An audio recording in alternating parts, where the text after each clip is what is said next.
Something's making noise in space. Seriously, astronomers picked up a signal out there. It's a repeating radio blast, arriving like clockwork every 22 minutes.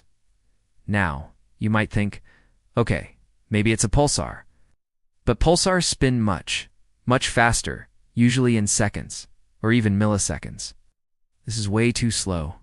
All right then, maybe a planet's magnetic field interacting with something.